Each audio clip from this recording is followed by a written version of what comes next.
एक बार फिर से आप सभी का स्वागत है मेरे इस यूट्यूब चैनल करियर सेटअप में। आईटीआई के वेल्डर ट्रेड के लिए मोस्ट इंपॉर्टेंट क्वेश्चन की इस सीरीज का छठा सातवां सेट आज हम आपके बीच में लेकर के आए हुए, यानी कि आज 7वीं क्लास है। इसके पहले के ऑलरेडी 6 क्लासेज मेरे चैनल पर अपलोड हो चुकी हैं। अगर उनको अभी तक नहीं देखा है आपने तो उन सभी क्लासेज का लिंक आपको वीडियो के डिस्क्रिप्शन बॉक्स में मिल जाएगा, तो उनको ज़रूर देख लीजिएगा, तभी आप इसको देखिएगा, जिससे कि आपको समझने में जो है कि आसानी होगी, क्योंकि सभी क्वेश्चन एक दूसरे से रिलेटेड है। उन सभी का आपसे कहीं ना कहीं हर सेट से लिंक मिलेगा। और यहाँ पर मैं आगे बढ़ने से पहले बता दूं, ये सारे क्वेश्चन जितने भी इन सभी सेट में सभी क्लासेज में डाले गए हैं वो आईटीआई के आपके वार्षिक एग्जाम तथा सीटीआई का जो एंट्रेंस एग्जाम होता है वो दोनों को ध्यान में रख करके डाले गए हैं। और इन सभी क्वेश्चन सेट का अगर आप पीडीएफ डाउनलोड करना चाहते हैं तो मेरी वेबसाइट careersetup.in पर जा करके इसका पीडीएफ भी डाउनलोड कर सकते हैं। चलिए हम आगे बढ़ते हैं और आज का इस क्लास का पहला क्वेश्चन स्टार्ट करते हैं। पहला क्वेश्चन यानी कि 121 नंबर है। निम्नलिखित में से कौन सा वेल्डिंग उपकरण है? स्टील रूल, हथौड़ा, ट्राई स्क्वायर या फिर ये सभी। तो देखिए, वेल्डिंग उपकरण का मतलब ये नहीं होता कि केवल जो आप वेल्डिंग करने जाते हैं उस टाइम जो ज़रूरत में आती हैं सभी टूल्स वही होते हैं। वेल्डिंग करने से पहले उस वर्कपीस को पर कई सारे ऑपरेशन करने पड़ते हैं, जैसे वर्कपीस को काटना पड़ता है, मेजरिंग करना पड़ता है, मार्किंग करना पड़ता है, स्ट्राइकिंग करना पड़ता है। तो ये सब टूल्स जो है कि वेल्डिंग टूल में ही आते हैं। तो जैसे कि स्टील रूल आपका हो गया, मेजरिंग टूल हो गया, हथौड़ा जो है कि स्ट्राइकिंग टूल हो गया, ट्राई स्क्वायर भी आपका मेजरिंग टूल ही होता है। तो ये सभी जो होते हैं वेल्डिंग उपकरण होते हैं। तो ऐसे में 121 का यहाँ पर डी नंबर सही हो जाएगा। नेक्स्ट क्वेश्चन 122 नंबर, एल्युमिनियम की वेल्डिंग के लिए कौन सी विधि प्रयोग की जाती है? Oxy acetylene, metal inert gas यानी कि मिग वेल्डिंग, या फिर TIG यानी टंगस्टन इनर्ट गैस वेल्डिंग, या फिर ये सभी। तो एल्युमिनियम जो होता है उसको वेल्डिंग के लिए ये सभी वेल्डिंग प्रयोग की जा सकती हैं, यानी ये ऑक्सी एसिटिलीन, मिग तथा TIG ये सभी प्रयोग की जा सकती हैं। तो ऐसे में 122 का यहाँ पर सही आंसर जो है कि डी नंबर है, 122 का D number. Next question 123 number, वेल्डन धातु खंड को जोड़ने के लिए निम्न में से कौन सी विधि है? यानी अगर वेल्ड किए हुए धातु खंड है तो उनको जोड़ने की निम्न में से कौन सी विधि है? ये कहने का मतलब कि अगर आप वेल्डिंग के द्वारा किसी धातु खंड को जोड़ते हैं वेल्डिंग प्रोसेस के थ्रू से, तो वो जो विधि कहलाती है वो कौन सी विधि होती है? अस्थाई, अस्थाई या फिर अर्ध अस्थाई, या इनमें से कोई नहीं। तो 123 का बी, जब भी आप वेल्डिंग के द्वारा किसी चीज़ को जोड़ते हैं वेल्डिंग प्रोसेस के द्वारा, तो वो जो जोड़ बनता है वो अस्थाई होता है, यानी परमानेंट होता है। तो 123 का यहाँ पर बी नंबर हो जाएगा, अस्थाई विधि होती है वो। Next question 124 number, cutting blow torch में किस गैस का प्रयोग किया जाता है? कटिंग का जो ब्लो टॉर्च होती है उसमें किस गैस का प्रयोग किया जाता है? शुद्ध ऑक्सीजन का, शुद्ध हीलियम का, शुद्ध हाइड्रोजन का, या फिर शुद्ध नाइट्रोजन का? तो 124 का यहाँ पर ए नंबर है। चूँकि कभी भी किसी चीज़ को जलने के लिए ऑक्सीजन की ज़रूरत होती है, ऑक्सीजन की उपलब्धता में ही वो चीज़ जलती है। तो ऐसे में कटिंग ब्लो टॉर्च में शुद्ध ऑक्सीजन का प्रयोग किया जाता है। तो 124 का यहाँ पर ए नंबर सही होगा।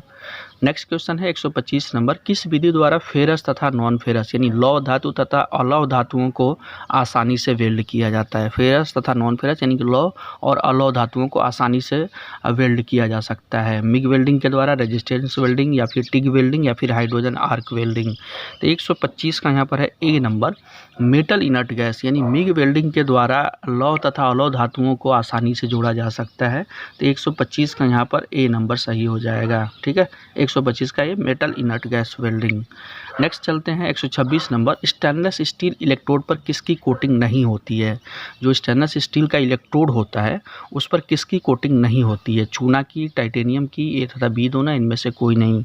126 का सी नंबर है, ए तथा बी दोनों, यानी कि चूना तथा टाइटेनियम दोनों की इनमें से कोटिंग नहीं होती है, यानी कि सी नंबर सही हो जाएगा। ए तथा बी दोनों, इन दोनों की भी कोटिंग जो कि स्टेनलेस स्टील के इलेक्ट्रोड पर नहीं होती है। 126 का यहाँ पर सी नंबर सही है। नेक्स्ट क्वेश्चन है 127, इलेक्ट्रॉन बीम वेल्डिंग में जोड़ी जाने वाली सतहों के बीच दूरी मिनिमम मिलीमीटर में है, कितनी होती है?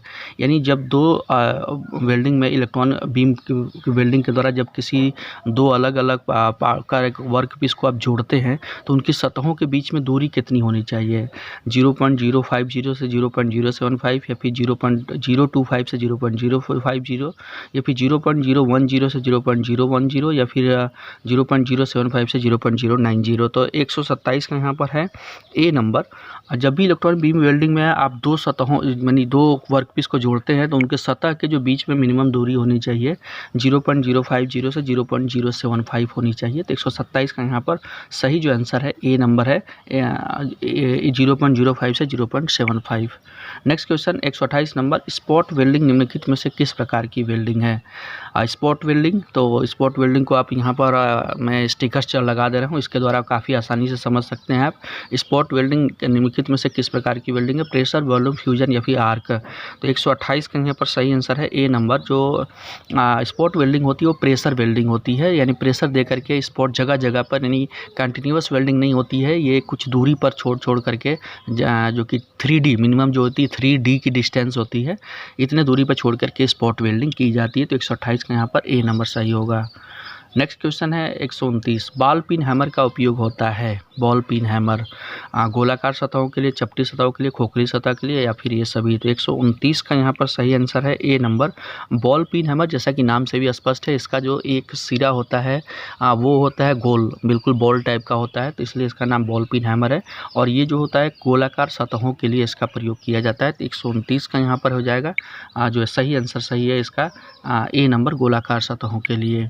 नेक्स्ट है इलेक्ट्रोड लाइट कोटिंग में किस पदार्थ का मुख्य रूप से वाइंडर का कार्य होता है? यानी इलेक्ट्रोड लाइट कोटिंग में किस पदार्थ का मुख्य रूप से वाइंडर का कार्य होता है? सोडियम सिलिकेट, पोटेशियम सिलिकेट, ए तथा बी दोनों या फिर इनमें से कोई नहीं। तो 130 का यहाँ पर सही आंसर है सी नंबर, ए तथा बी दोनों। यानी कि इलेक्ट्रोड लाइट कोटिंग में सोडियम सिलिकेट तथा पोटेशियम सिलिकेट इन दोनों का कार्य जो होता है वाइंडर का होता है।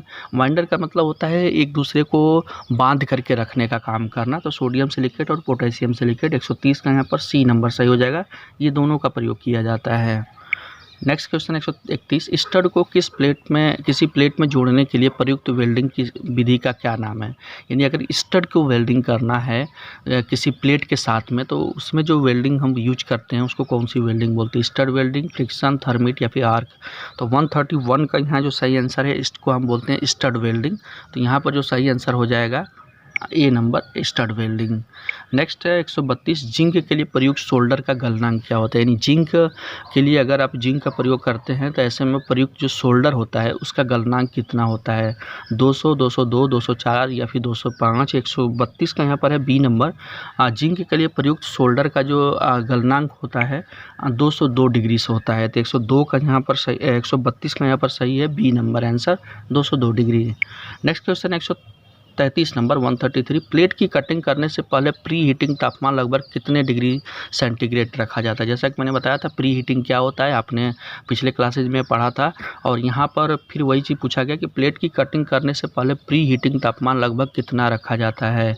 100, 500, 700 या फिर 900। तो 133 का यहाँ पर है डी नंबर। प्लेट की कटिंग करने से पहले प्री हीटिंग का जो टेम्परेचर है 900 डिग्री सेंटीग्रेड रखा जाता है। 133 का यहाँ पर सही आंसर है D number. Next question 134, MiG welding में प्रयुक्त इनर्ट गैस का क्या नाम है? यानी जैसे कि टंगस्टन इनर्ट गैस में टंगस्टन का प्रयोग किया जाता है, उसी तरह मिग वेल्डिंग में प्रयुक्त इनर्ट गैस का क्या नाम है? कार्बन डाइऑक्साइड, NH2CH या फिर H। तो ये 134 का यहाँ पर सही है ए नंबर, कार्बन डाइऑक्साइड का प्रयोग किया जाता है मिग वेल्डिंग में इनर्ट गैस के रूप में। तो 134 का यहाँ पर ए नंबर सही है, CO2। ठीक है, आगे चलते हैं 135 नंबर, एसी ट्रांसफार्मर निम्न प्रकार की सप्लाई के लिए बनाए जाते हैं। एसी ट्रांसफार्मर किस प्रकार की सप्लाई के लिए बनाए जाते हैं? सिंगल फेज, 3 फेज, ए तथा बी दोनों, इनमें से कोई नहीं। 135 का यहाँ पर है सी नंबर, आप सभी को पता होगा, बहुत ही सिंपल बट बहुत ही इंपॉर्टेंट क्वेश्चन है। एसी ट्रांसफार्मर सिंगल फेज तथा 3 फेज दोनों तरह की सप्लाई को बनाए रखने के लिए बनाए जाते हैं। तो 135 का यहाँ सही आंसर है सी नंबर, ए तथा बी दोनों। Next question 136 number, plasma arc welding की विधि का नाम क्या है? कहने का मतलब प्लाज्मा आर्क वेल्डिंग जो होती है उसकी दूसरा नाम क्या है? Non transfer plasma arc process या फिर ट्रांसफर प्लाज्मा आर्क प्रोसेस, उपयुक्त दोनों या इनमें से कोई नहीं। तो 136 का यहाँ पर सही आंसर है C number. Plasma arc welding को इन दोनों और नाम से बोला जाता है, non transfer plasma arc process और ट्रांसफर प्लाज्मा आर्क प्रोसेस। तो 136 का यहाँ पर सी नंबर सही है, उपयुक्त दोनों। नेक्स्ट क्वेश्चन 137, इलेक्ट्रॉन की गतिशीलता द्वारा उत्पन्न फोर्स को क्या कहते हैं? यानी इलेक्ट्रॉन जो गतिशील होता है उसके द्वारा जो उत्पन्न फोर्स होता है उसको क्या बोलते हैं? Electromotive force, electron force, restoring force, इनमें से कोई नहीं। तो 137 का यहाँ सही आंसर है ए नंबर। इलेक्ट्रॉन की गतिशीलता से जो फोर्स उत्पन्न होता है उसको हम इलेक्ट्रोमोटिव फोर्स बोलते हैं। 137 का यहाँ ए नंबर सही है। नेक्स्ट क्वेश्चन है 138, नॉन प्रेशर वेल्डिंग के निम्न प्रकार हैं। यानी नॉन प्रेशर एक वेल्डिंग होती है, एक नॉन प्रेशर वेल्डिंग होती है।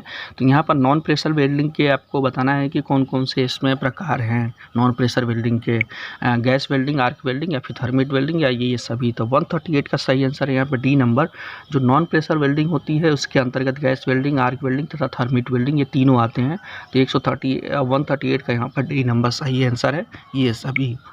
नेक्स्ट क्वेश्चन 139, दो विजातीय धातुओं के टुकड़ों को किसी विजातीय धातु की पूरक धातु द्वारा जोड़ना या दो सजातीय धातुओं के टुकड़ों को किसी विजातीय धातु की पूरक द्वारा जोड़ने की प्रक्रिया क्या कहलाती है? कहने का मतलब दो विजातीय धातु यानी अलग अलग मटेरियल की बनी हुई हैं कि टुकड़ों को किसी विजातीय धातु की पूरक धातु द्वारा जोड़ना या फिर दो सजातीय यानी एक ही जो कि मटेरियल के बने हुए दोनों पदार्थ हैं कि टुकड़ों को किसी विजातीय धातु की पूरक धातु द्वारा जोड़ने की प्रक्रिया क्या कहलाती है? ऑटोजीनियस या हेट्रोजीनियस या फिर फ्यूजन वेल्डिंग या फिर प्रेशर वेल्डिंग। बहुत ज़्यादा इंपॉर्टेंट क्वेश्चन है, ध्यान से इसको देखिएगा क्योंकि इससे रिलेटेड एक और क्वेश्चन अभी आगे आएगा। तो 139 का यहाँ पर डी नंबर है। आप प्रेशर वेल्डिंग बोलते हैं अगर इस तरह की वेल्डिंग आप करते हैं इस तरह के कंडीशंस में तो उसको हम प्रेशर वेल्डिंग के नाम से जानते हैं। तो 139 का यहाँ पर डी नंबर सही आंसर है। नेक्स्ट क्वेश्चन जो कि आज का ये जो है कि लास्ट क्वेश्चन है 140 नंबर। और यहाँ मैं आगे बढ़ने से पहले आपसे रिक्वेस्ट करूँगा, अगर मेरे चैनल पर आप पहली बार विजिट कर रहे थे और अगर आपको वीडियो पसंद आई हो, क्लास पसंद आई हो आज की, तो अभी ख़त्म होने के बाद क्लास को मेरे चैनल को सब्सक्राइब, साथ में बेल आइकन पर क्लिक जरूर कीजिएगा तथा अपने दोस्तों मित्रों के भी व्हाट्सएप और टेलीग्राम ग्रुप में भी शेयर कीजिएगा जिससे कि आपके दोस्त मित्र जो हैं उनको भी इस क्लास का फ़ायदा मिल सके। लास्ट क्वेश्चन है आज के इस सेट का, हेक्सा की मानक लंबाई मिलीमीटर में होती है, कितनी होती है? जो हेक्सा होता है उसकी जो मानक लंबाई कितनी होती है? 250 mm, 400 mm, 450 या 500? तो 140 का है ए नंबर। जो हेक्सा होता है, हेक्सा जैसा कि आप सभी को पता है उसका द्वारा कटिंग का कार्य किया जाता है। तो हेक्सा की जो मानक लंबाई होती है वो होती है 250 mm। होने का 400 भी हो सकती है लेकिन जो मानक स्टैंडर्ड जो लंबाई होती है 250 mm की होती है। तो ऐसे में यहाँ पर 140 का जो सही आंसर है वो ए नंबर 250 mm जो होती है हेक्सा की लंबाई। ठीक है, तो आज का ये सेट यानी आज की क्लास यहीं पर समाप्त होती है। अगले क्लास में मिलते हैं नए क्वेश्चंस के साथ।